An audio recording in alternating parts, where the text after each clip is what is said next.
We're going to have an amazing conversation with Shawn Gandhi and Allison Malloy on how Shopify's gone digital by design. Give it up, give it up, give it up, give it up for my Shopify squad.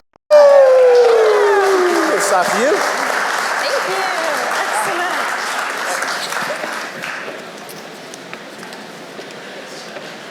Cool. Where was your picture on that? Hey, everybody. How's it going? Thanks for having me. Yes, thanks for having us. We did come here both from Ottawa. That's where we are headquartered and Shopify was headquartered. And we're here because we wanted to share what's happening at Shopify. We've made some big changes over the last few years. We have moved to digital by design that we affectionately call D by D. You guys can hear us okay? Your mic. Mic check. What's it all about? Maybe we can run. Maybe we can meet up on site. What do I do? In the back, thumbs up, thumbs down. Down. Okay. Good thing we sorted this out now.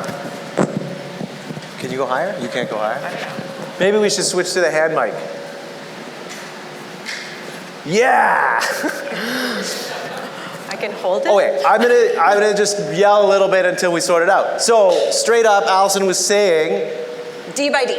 Digital by default. It's the new thing that we are doing, digital by design, at Shopify, and we're gonna tell you what it's about. The reason we wanted to tell you what it's about here at Render specifically is changed how we work. It's just changed the way we work, not in an office, and we learned a whole lot in making this shift about a couple years ago.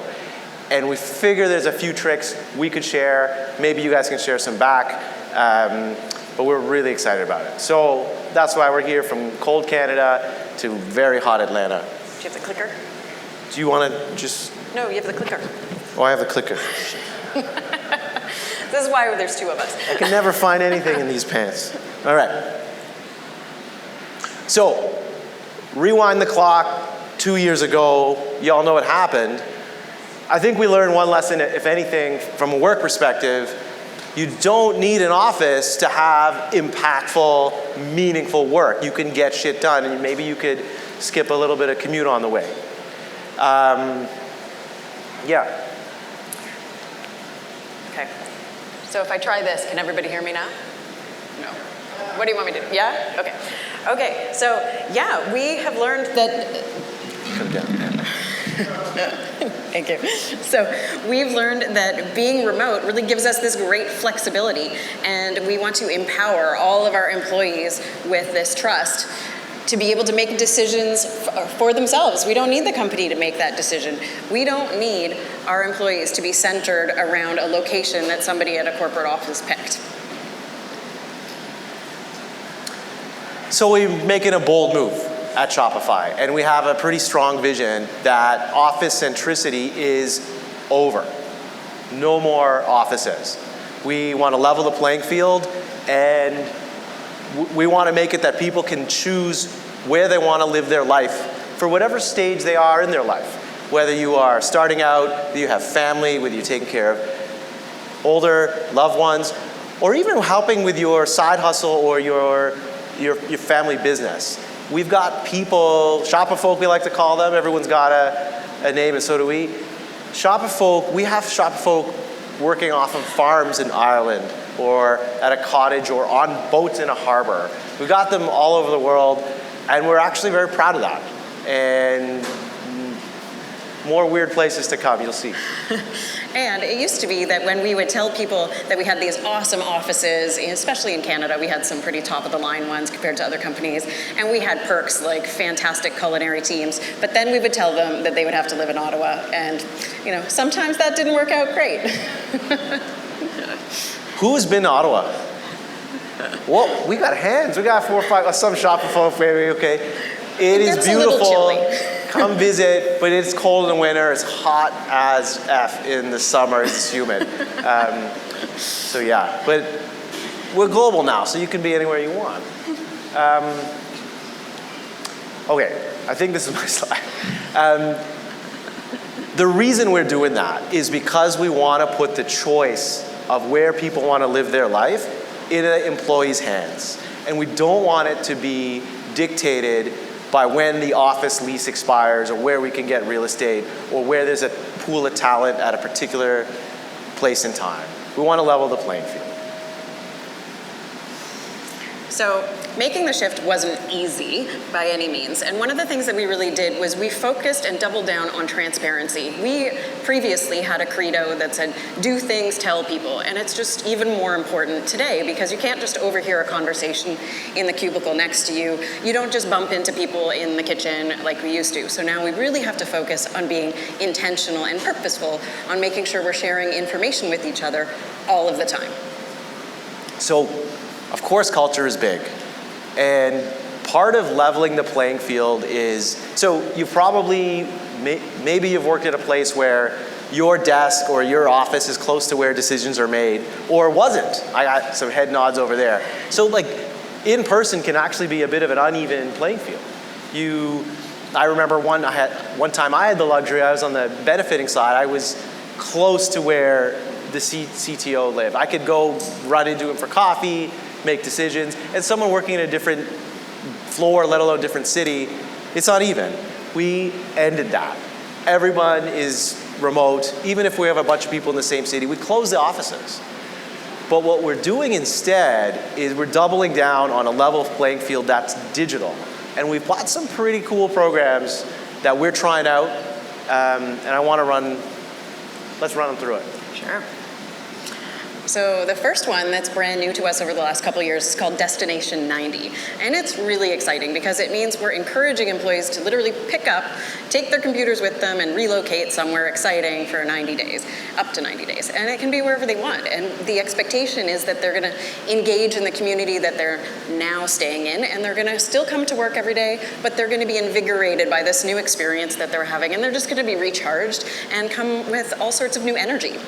So where are you going to do your D90 this year? Yeah, I think I haven't been to a beach in a really long time, so I need to find a nice one. Maybe somebody can make recommendations later on. So 90 days a year, like no tax implications. Anyone work in a weird place that they want to share?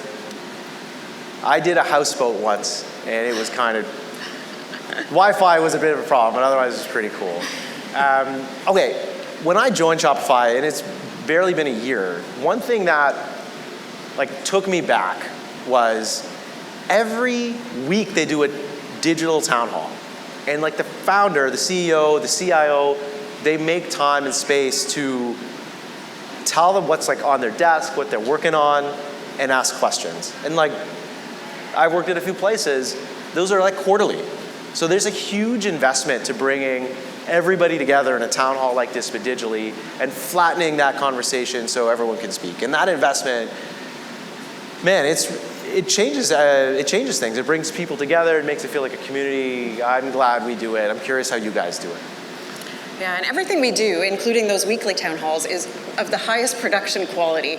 And then we do an even bigger event annually, which is our summit. And instead of just doing things the way we used to do it before we were digital by design, we changed the way we do it. So now Summit is a curated set of videos and experiences that other people are sharing with the company to really motivate us and to get us to celebrate what we've done before and think ahead and expand our minds. But it's done in a couple hours, and you are supposed to get comfy, get on your couch, order some food, and we replay it in different parts of the globe so that everybody gets to have this cool experience. I love summits. But this one is my favorite, and I made sure I get to talk about it. So Hack Days, it's not a new concept, maybe for many, but every couple months, we stop for a week. And the whole company, it's synchronized. The whole company just grinds to a different pace. And we ship real code out to production, but it's a project that you choose. And you get into groups, you pick something, and you get it out there. And it's you often see things around, projects around community, projects around sustainability, development, developer productivity stuff. And you get to work with people who are typically not the ones you work with day to day in your sprints. And so that, it has a side effect of not only being able to contribute to, how you're, the tools or the projects that you guys bring to market, but it brings people across the org who you don't typically work with together. And then I get to put a few PRs up, which I don't always get to do. So it's a great week. Yeah, and to further that sense of like getting to know people across the company, we also have a tool called Sidekicks, and this is just a Slack integration bot that matches you up with different people. And we have a 10,000 person organization, so it's really important to cross-pollinate the different teams and ideas, and so you can sign up to participate in these things, and you can either do it randomly with anybody in the org, or you can be a little bit more targeted and say, I'm a dev, I'd like to connect with other devs, or manager, I want to talk to other managers. And it's really great because you can just have these 30-minute chats with some new person and learn what they're doing in the different part of the organization. Sidekicks are a great one-on-one place, because it's hard to make those personal connections when you, like, I hadn't met Allison or anybody for a few months during the pandemic, and then you get a little bit of organic touch points there. Okay, last one real quick on the slide. Actually invest in physical support for your home office. So M1 Max, which I love, it's like standing desk or like a Herman Miller chair, whatever is gonna make you comfortable. There's a culinary team who will teach you if you didn't know how to cook before. There's support to make that space at home a little bit cozy. A good friend of mine, Tyler, he built a home office in his backyard and he got some help with that. Everyone's doing something different. Okay, so we've talked a little bit about the programs that Shopify has. We wanted to also talk about some of the tooling. We do also use Slack like a lot of companies, and we're very dependent on the Google suite of things and use Meet all the time. But we thought we'd maybe highlight some other tools that aren't as well known potentially. And the first one is Tuple, and I'm going to let Shawn explain why he's such a big fan. Well, first of all, has anyone used Tuple? Is it Tuple or Tuple? It's Tuple, right? Pretty sure it's Tuple. Yeah, I think it's unanimous. It's Tuple. We've been arguing about this. Quintuple. All right, we're going to settle this at the after party later. All right, Tuple or Tuple. I'll tell you why I love it. See, I've onboarded at a lot of different places. It's easier when you're onboarding as a developer to sort of tap the shoulder and be like, hey, why is my environment not working? How do I implement this? And you sit together and you share a keyboard and you learn. It's just easier in an office world. My opinion, but no joke, Tuple is better than in real life. And that's like I don't say that lightly. You don't have to fight for a keyboard, but it has like built-in video and audio. You can draw, you can share a keyboard, you can celebrate things. And it actually has some, what we call mob programming mode, where it's not just two people pairing.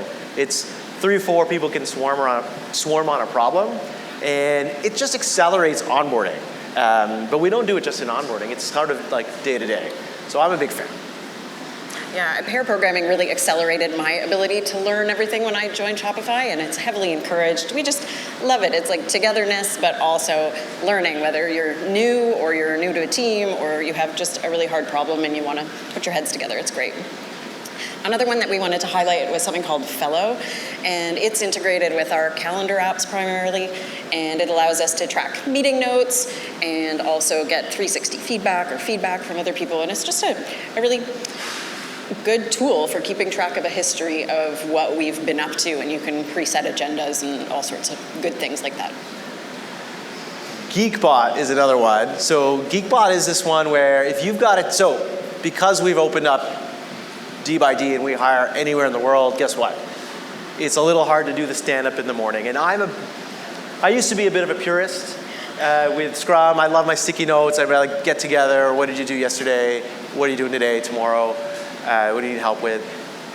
But that's harder, and you can't have that if you're going to be a global company.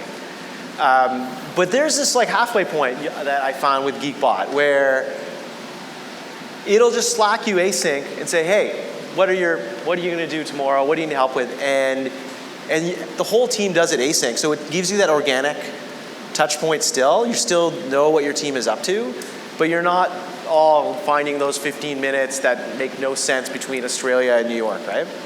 So love Geekbot. Mm-hmm. The last one is an in-house tool, and it's called Spin. And this is our new in-cloud development environment tooling, and it's just amazing. It has sped up our ability to develop faster, create PRs faster, share them so that other people can test on your behalf.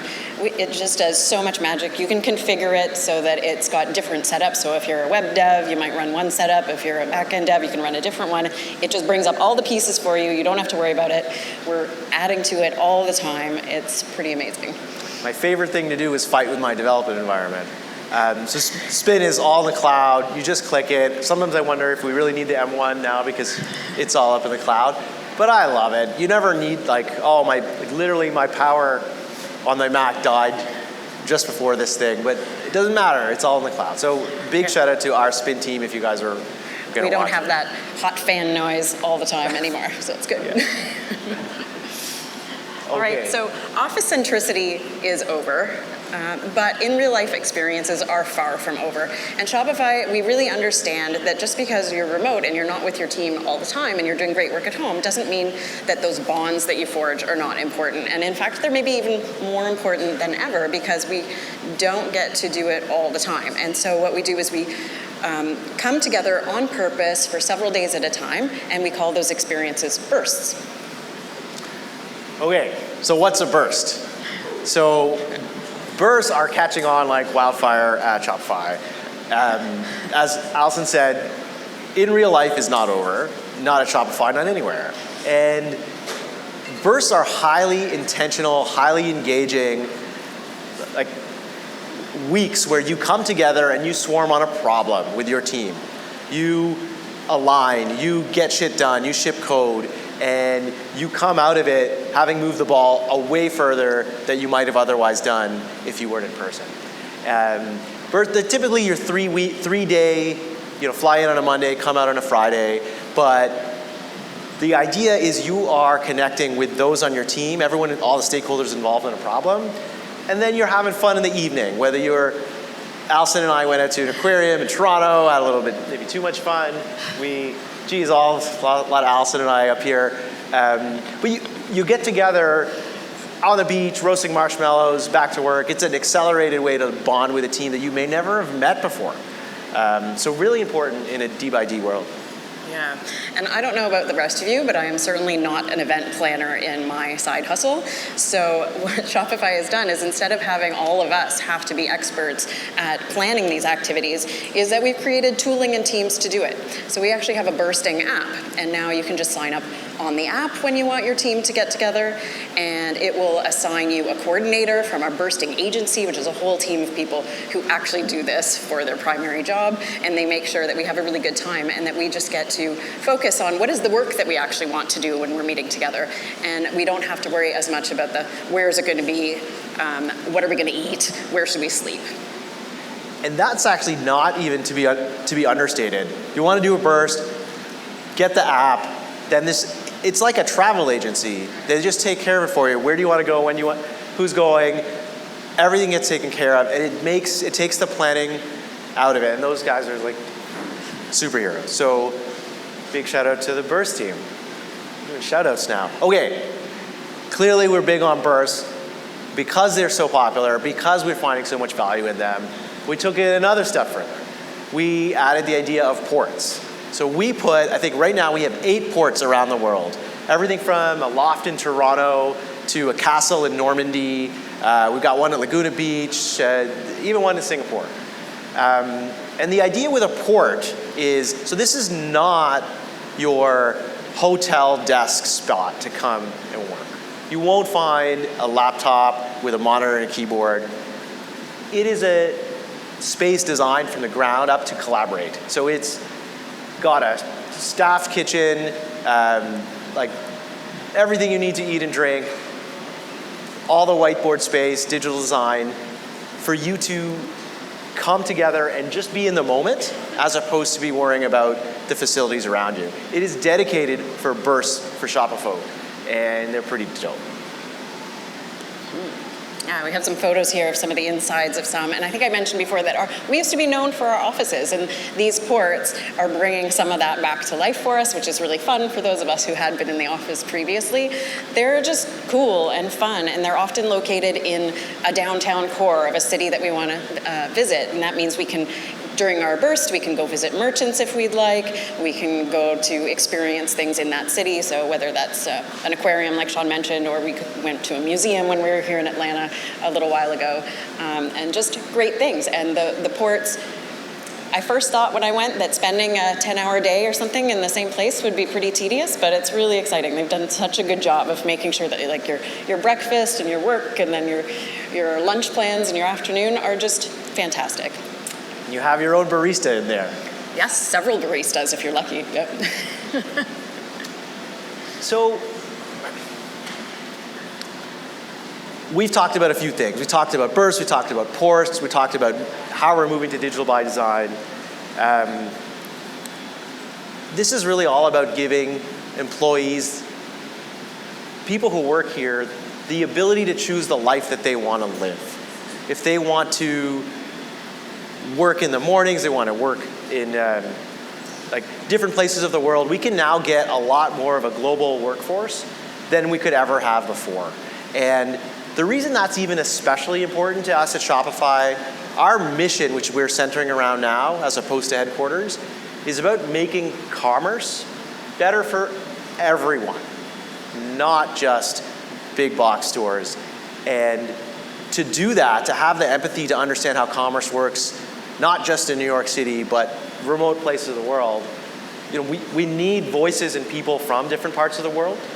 And this is why we're up here. This is why I flew down to Atlanta. It gets us so excited.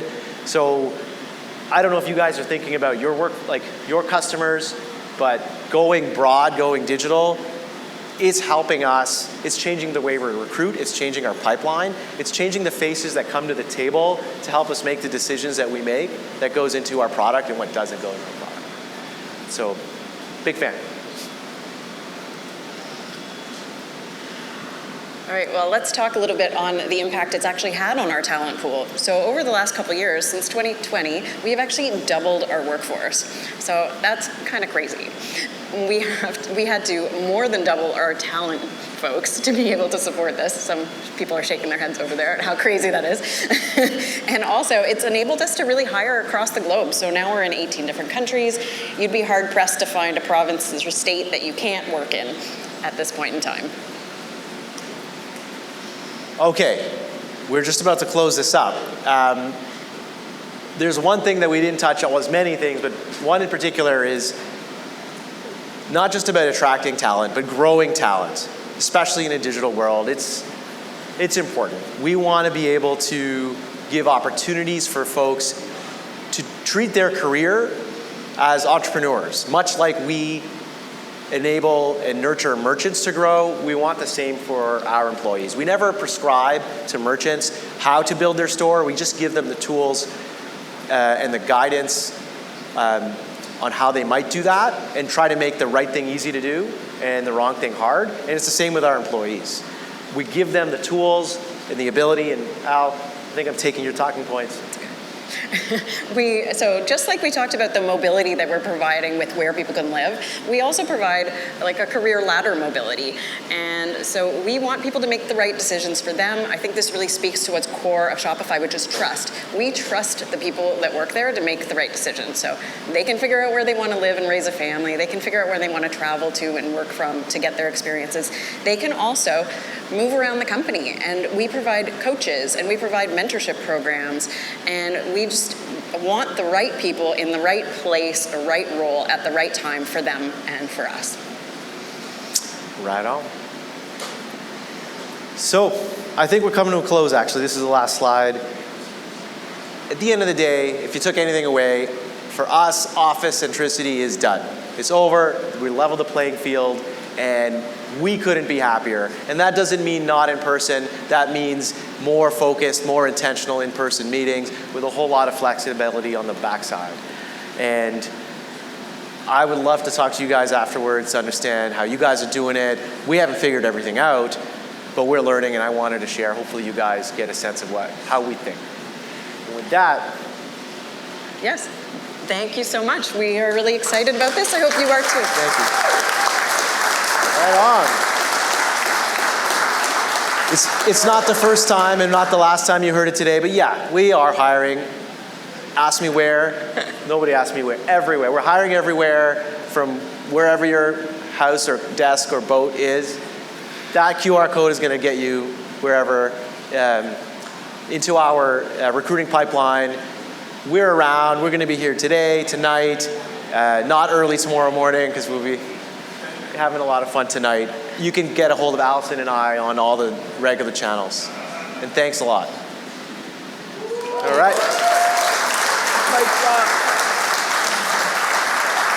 Do we have time for a question or two, or no? We have a time? Okay. Oh, we got it. Take it.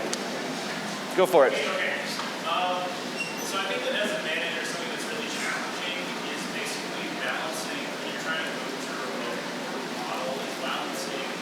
I would say the need as managers for these remote teams to document the stream of sort of events in the team, right? It's like, so some of those tools you were talking about, your stand-up bot, for example, right? On the other side, like, I think it can be hard to get employees to get used to those tools or to buy into them. So it's like, how do you balance like the needs of manager, like have an observable stream of like actually getting buy-in? One of the things we do is we Hey, apply Al, that. can I repeat the question? Oh yeah, repeat the question. So the question was, like, as a manager, you've got these tools that we mentioned, like Geekbot for daily stand-ups and a whole bunch of other ones.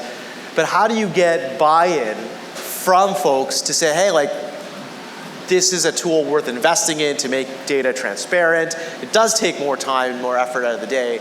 There's a benefit to it, or at least we think so. But how do you get that buy-in? Yeah, so I think there's a couple things that we do.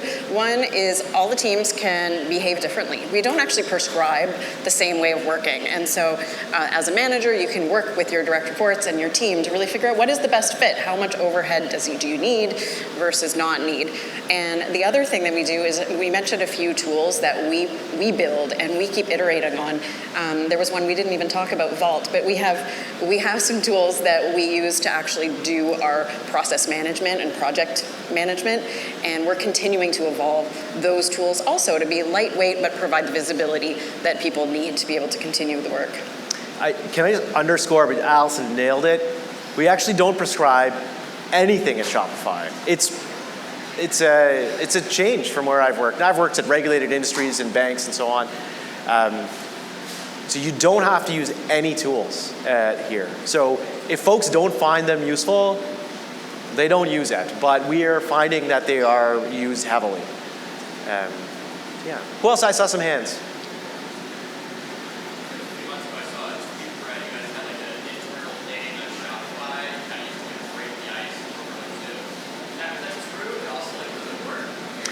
So the question was, hey, I saw on some social media that Shopify has an internal tool game to just bring people together. I think that's what you're referring to. What's that all about? Do you want to take that? Yeah, so I think what you're talking about is maybe Shopify Party. So this is a game that a team created in-house, and it's got many games within it. You can join and be a bunch of people. It's just one of the many things that we do to bring people together, but you can like hop in virtual go-karts and race, and you can hop in together and kick people out and push people off virtual, I don't know, things, like so that you're like on a pedestal and you can kick people off. It's it's a lot of fun. Just to answer the part of like, does it work? You know, like it works for a bit, and then you're like, I'm tired of this game, and like, what else do you want to do? So we mix it up with everything you can imagine, from like home paint night to charcuterie boards, or just play some online games. I saw a couple more questions. Okay, I'm gonna do. Oh my God. Okay, go for it with the purple hat, Venom.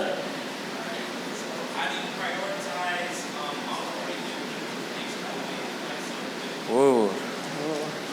Onboarding new people versus getting shit done? Yeah. Okay. The question was, how do you onboard? How do you prioritize investment in onboarding new people over getting shit done? I recently onboarded at Shopify. I'm going to give an answer. You can give an answer. I onboarded as director, and my lead was like, I'm going to give you space. Don't have to manage anyone. Go take 3 months and ship. Like measure in PRs. And not because he didn't have stuff for me to manage, but the obviously like, this is going to be hard to do later. You're going to be stuck in a whole bunch of stuff, in 2-3 months from now otherwise. Ship. So the way we prioritize it in one dimension anyways is learn first, go deep before you go broad. And I've had that for a week or two at companies. But I've never had 3 months of just shipping code. I sat on a squad, we took stories, and I just moved it from here to there. And I broke builds, and I wrote tests, and I built an empathy for the tooling that we had. And so I think we just strongly prioritize onboarding over productivity because we know that's the long-term bet that's going to pay off. Yeah. The other thing that we do, though, is we are very conscious of the strain it puts on a team. And so we look to make sure that we're not overstraining teams. And we want to make sure that individuals who have some tenure can support the onboarding of the new folks. So we're not just bringing too many people on at the same time. So we really take that quite seriously. +1 on that. We definitely have tripwires say, oh, we got too many. And we did hit that tripwire, didn't we? And we stopped for a couple months. I saw so many hands. Go for it. Yeah, so I think on the opposite side, there are a lot of tech companies like Elon Musk had his email. Who? Yeah. It was a Tesla email, and he said he expects everybody to be in the office at least 40 hours every week. And as you get higher and higher in leadership, you become more important in person. And that's really the antithesis of what you guys are doing. Yeah. Do you think that the concerns that those companies have are just paper tigers, or do you mitigate that, or do you get some other response? So the question was, there's some guy, Elon, what did you say? And he recently, I didn't hear this, but he recently said 40% of the time you need to be in the office because he believes office centricity is productive. I got some thumbs down in the back, which I'm loving. And what do we think? Does he have valid concerns? Or are they, paper tigers? I'll take a cut at it, Allison, which is, look, I think every business is different. Shopify is in the business of, we build digital products, but we also ship not just electrons, but atoms with our fulfillment. That said, of course we have people coming into a warehouse. That's not going to change. But so much of it is digital, and we are better off, at least the way we see the vision of the future is, it is better off digital. It's hard to speak to other companies that have different constraints, but we absolutely think we're better off because we've leveled the playing field around the world. All right, let's take. Since you're not bound by location, have you found any other constraints to get that time zone? Yeah, so the question was, what do we do about time zones? How do we keep our teams productive when we're now global, basically? So yes, what we have to do is, as we're growing, we were able to hire a whole pile of new people in Europe, which we hadn't done much of before. And at the beginning, we tried to co-locate those people on the same group so that they would have a sense of community on their own. Now we have many, many teams that have grown, so that's not as much of a problem, but it was a little bit of a friction point in the early stages. And then we do try to make sure that there is some crossover time with our teams. It's pretty difficult now when we're getting into mid-Europe time zones all the way to Pacific, so we create basically time zone bands that our teams work in as much as possible. I can just double click a little in that. So we have some experiments underway right now where I think we said at a minimum, you need to have a 2-hour overlap in your workday with your lead. 1. 2, we tried creating what we called, for example, an Atlantic team. So if you're on a team that's pretty cohesive, you should ideally be in the East Coast of North America or on the western side of EMEA. And then other teams might be East and West Coast of North America. So we have some type of overlap. And of course that web is going to go across the globe. And so those tripwires of having a few hours each day, make sure we don't go completely crazy so you have Australia reporting into, say, Canada. All right, who else? Anybody else? Any questions? Oh, one in the back. Shout it from the rooftops. Cheers. Question on your compensation logic. If you're a global company now, you guys, if you're a European engineer, for example, do you